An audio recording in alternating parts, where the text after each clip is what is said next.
The portrait was discovered in the attic of an abandoned boarding house in northern Vermont, a building so weather-beaten and overgrown that most locals assumed it was past saving, yet something about its history kept people from tearing it down. It was as though the house itself still held some unfinished business inside its collapsing walls. The photograph was found inside a cracked wooden frame, wrapped in brittle newspaper dated from the early 1900s, and at first glance it looked like a perfectly ordinary studio portrait of two young women, friends, perhaps, or sisters, posed together with their hands resting neatly in their laps and their hair pinned in the fashion of the time. They sit shoulder to shoulder on a simple wooden chair, their faces calm, their expressions soft, their gazes directed just slightly off camera as though instructed by the photographer to keep still. The backdrop behind them is the familiar canvas curtain used in traveling portrait studios, plain and wrinkled in places, giving the image that muted, old-world stillness found only in early photographic prints. Nothing seems out of place, nothing suggests that this image is anything more than a quiet moment frozen in time, the sort of portrait families kept on mantels to remember friendships that once meant the world. But when archivists studied it closely during a routine cataloging of the boarding house's remaining possessions, they felt something impossible to shake, that same subtle discomfort that settles in the mind before the eyes can name what's wrong. They did what any trained eye would do, they examined the girls first. The girl on the left wears a high-collared dress with embroidered trimming, her fingers intertwined tightly in her lap, the knuckles slightly raised, as though she were holding back a tremor. The girl on the right wears something simpler, a plain cotton dress, her hair parted neatly, her lips pressed together in a way that almost looks rehearsed. Both are young, perhaps 16 or 17, and though their expressions are calm, there is a faint stiffness in their posture, the kind that only becomes noticeable after several minutes of studying the image. Archivists noted the tension in their shoulders, the slight way the girl on the right leans inward, and the strange rigidity in the left girl's jaw, as if she were clenching her teeth beneath her composed expression. But none of that explained why several archivists said that the photo made the back of their necks prickle, why they kept coming back to it, unable to pinpoint the source of the unease. After ruling out damage, double exposure, and chemical degradation, they enlarged the image carefully, working inch by inch, searching for the flaw the human mind sensed before the eye recognized it. The girls' dresses showed no irregularities. Their hair was pinned as expected. Their shadows aligned perfectly with the studio lighting of the era. Everything appeared correct, until the archivists reached the far left edge of the photograph, where a faint blur emerged, something so subtle and so easily dismissed that one might assume it was a smudge or a fold in the paper. But it wasn't a smudge. It was a silhouette. At first it looked like a faint, distorted shape behind the two girls, something that could have been an accidental movement during the long exposure time. But the longer the archivist stared, the clearer it became, this wasn't movement at all. This was a figure. A woman. Standing directly behind the two friends, positioned just slightly off-center, as if she were peering over their shoulders. Her outline is faint but unmistakable, the contour of a shoulder, the curve of a neck, the shadowed shape of a face turned slightly downward. The exposure had captured her not in sharp detail, but in the ghostly half-presence of someone who shouldn't have been there when the shutter clicked.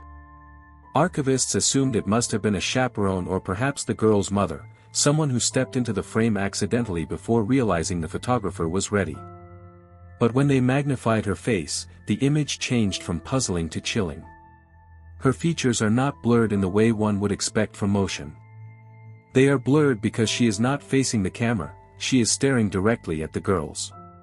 Her face is angled downward, her head tilted in a way that suggests she is not simply standing behind them but watching them closely, intensely, almost possessively. And her expression, though difficult to see clearly, is unmistakably severe. It is the expression of someone who does not want to be seen but refuses to step away. The more the archivist studied her posture, the more her presence seemed intentional rather than accidental. Her hands are folded in front of her, fingers clasped so tightly that even in the faded grayscale the tension is visible, and the way she stands, rigid, unmoving, indicates that she held that exact position for the entire exposure. People don't accidentally stand perfectly still for several seconds without shifting. Her presence was deliberate. The archivists checked the back of the photograph for names.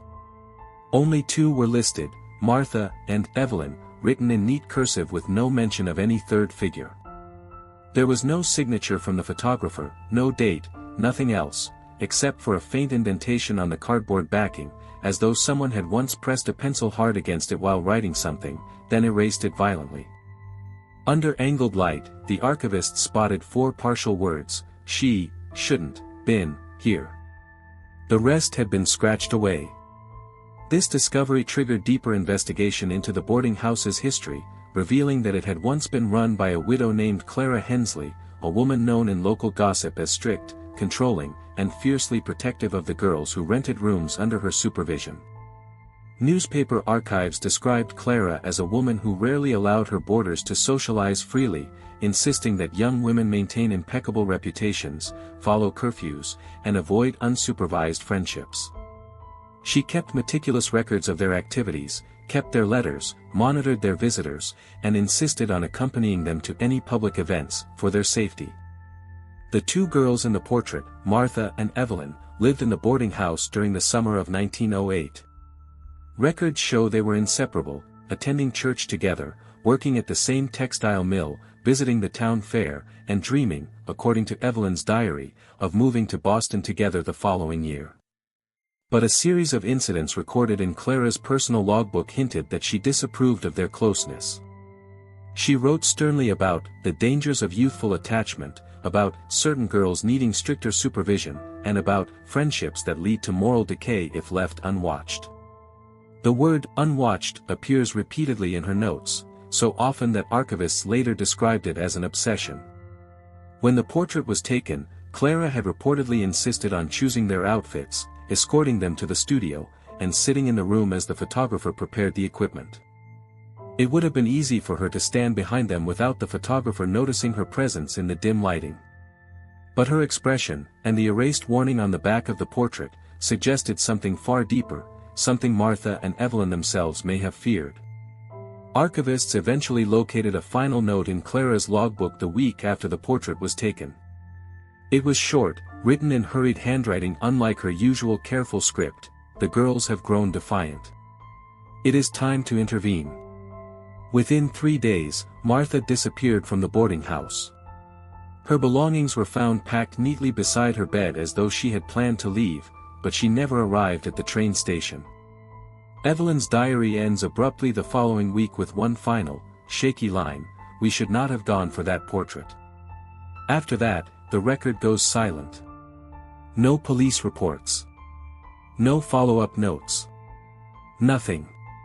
The girls vanished without explanation, and Clara closed the boarding house the following year, claiming financial hardship. But the neighbors' testimonies paint a different picture. Clara stopped speaking to others. She nailed shut the attic door. She burned documents in the backyard until thick smoke drifted over the fields. And she refused to allow anyone inside the house until the day she died. The photograph remained hidden upstairs, untouched for over a century, until someone finally opened that attic and revealed the image that Clara had kept buried. The 2 girls sitting together, trying their hardest to look composed. And behind them, the woman who watched them too closely, stood too still, stayed too long in the frame. The woman who shouldn't have been there. And yet was. What happened after the portrait was taken became the focus of an investigation that stretched across months, because once archivists uncovered the faint silhouette of Clara behind the 2 girls, they began piecing together the fragments of their final days, and what they found rewrote the entire understanding of the photograph. For several weeks after the portrait session, Martha and Evelyn continued their routines at the textile mill, but co-workers later recalled that the girls had grown noticeably tense, speaking to one another in quicker whispers, glancing toward the mill entrance repeatedly, and avoiding eye contact whenever Clara arrived early to escort them home. One worker, an older woman named Harriet Payne, kept a diary in which she described how the girls would often linger behind the others, trying to carve out small moments where Clara's watchful eyes could not reach them, yet almost every time they attempted to walk home alone, Harriet wrote that Clara appeared from nowhere, as though she knew exactly where they were. The archivists found Harriet's diary in a historical society basement, her handwriting shaky but detailed, describing Clara as a woman who treated the boarding house like a fortress and the girls like prisoners, insisting they return before sundown and refusing to let them accept invitations from anyone outside her approval. It became clear that Clara's supervision, once dismissed as strictness, had evolved into something else entirely, something far more intrusive and controlling. And yet, the portrait remained the most telling clue. When modern analysts enhanced the photograph, they noticed that the faint shadow of Clara's hand was visible on the back of the wooden chair, hovering inches behind the girl's shoulders, suggesting she had been even closer than initially believed. The archivists speculated she might have stepped into the frame on purpose, ensuring that even in a moment meant to belong to the girls, she would remain present, an invisible third presence binding them to her. This theory aligned disturbingly well with a letter Evelyn wrote to her cousin a week before the disappearance, one archivist recovered from a family trunk in another town. Though most of the letter was friendly chatter, the final lines were revealing. Clara has become strange lately. She stands outside our room at night. I hear her whispering through the keyhole. Martha thinks we should leave soon. Those were among the last words Evelyn ever wrote. The night Martha vanished, a thunderstorm had rolled across the valley, rattling the windows of the boarding house and filling the halls with the echo of wind slamming against the shingles. According to town records, a neighbor, Mr. Elmer Cross, claimed he heard screaming from inside the house sometime after midnight, though the storm made it difficult to tell whether the sound came from inside or was simply the wind tearing at the loose boards. He claimed he considered checking in on Clara, but she had always been dismissive and curt with him, so he stayed inside and assumed nothing serious had happened. By morning, Martha's bed was empty. Her trunk was packed, placed carefully beside the mattress, as though she had intended to leave at dawn, but the window above her bed was wide open, rainwater pooled on the floor, and the curtain was torn at the edge, torn in a way that suggested it had been grabbed during a struggle. Curiously, Clara did not report Martha missing. She told the neighbors Martha had left ahead of schedule, that she had long planned to move out, and that she must have caught an early wagon out of town. But no wagon driver reported taking her, and no friend or relative received a letter. Even more telling, the boarding house's back door had muddy footprints leading inward but none leading out, implying that if Martha left, or was taken, she never exited through the back. The footprints were small, likely from a woman, but only a single set was recorded. If Martha had run, there would have been two. If someone had abducted her, there would have been at least two. But there was only one. The archivists considered the horrifying possibility that the footprints belonged to Clara, and that Martha never left the house at all. The morning after Martha vanished, Evelyn became frantic. Her co-workers recalled how she shook throughout her shift, repeatedly asking if anyone had seen her friend, begging supervisors to let her leave early. She returned to the boarding house in the afternoon, and that evening neighbors saw her pacing the porch, wringing her hands, her eyes red from crying. That was the last time anyone outside the house saw her alive. The next morning, the drapes were drawn tight across every window. Clara told a passerby that Evelyn had gone to stay with family. But when asked which family, where they lived, or why Evelyn had left without her belongings, Clara refused to answer and shut the door abruptly. What happened inside that house over the next several days remains one of the great unanswered questions in the case. The archivists reconstructed what they could from physical evidence left behind: the heavy smell of bleach someone had used in the kitchen, the deep scratches found on the underside of the attic door, and a torn ribbon identical to the one Evelyn wore in the portrait found wedged between two floorboards in the upstairs hallway. But the most disturbing clue emerged only when the archivists revisited the portrait again. For months they had focused on Clara's faint silhouette behind the girls, but while examining it under higher magnification, they discovered something that made the entire team fall silent. Near the lower right corner of the backdrop curtain, something small, almost invisible, was a faint indentation in the original studio backdrop, the sort that would appear if someone had pressed their hand against the cloth for several seconds. And under the right lighting, the shape was unmistakably the outline of a handprint. Not belonging to Clara. Not belonging to the photographer. Smaller. Trembling. As though someone behind the curtain had placed their hand there during the exposure, possibly trying to push through.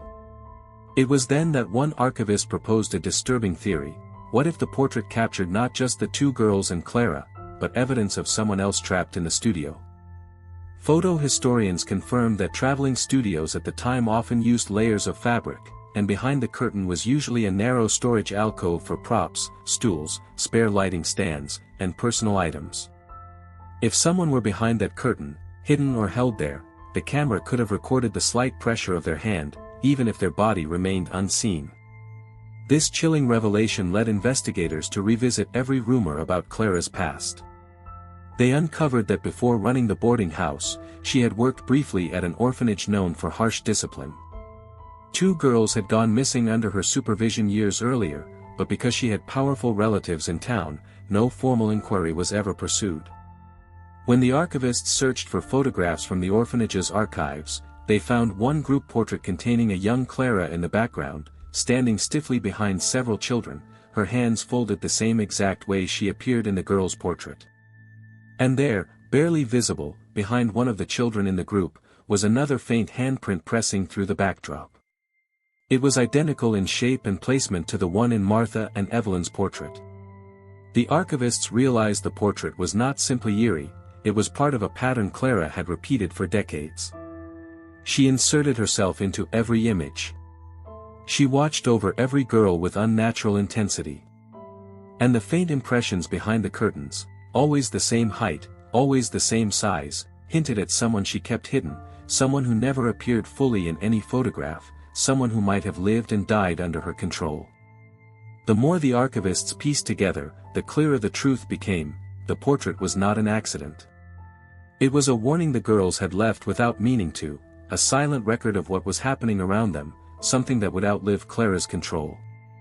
The final breakthrough came when workers renovating the abandoned boarding house decades later tore down a section of the attic wall and found a narrow crawlspace sealed shut from the outside. Inside were remnants of old clothing, a small shoe, and a wooden comb etched with initials that matched the names of the missing girls from Clara's orphanage years earlier.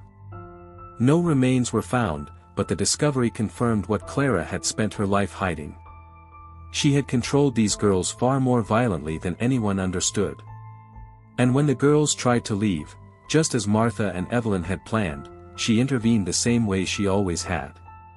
The archivists concluded that Martha and Evelyn never made it out of the house alive. Clara died with the truth buried inside those walls. But she failed to realize that one photograph, one moment where the shutter opened and captured everything she didn't want seen, would outlive her, revealing the shadow she tried so desperately to keep hidden. That image now sits in a climate-controlled archive, protected, preserved, and studied. The two girls stare calmly at the camera, unaware of the fate awaiting them. And behind them, blurred but undeniable, the woman who stood too close, watched too intensely, and never let them go.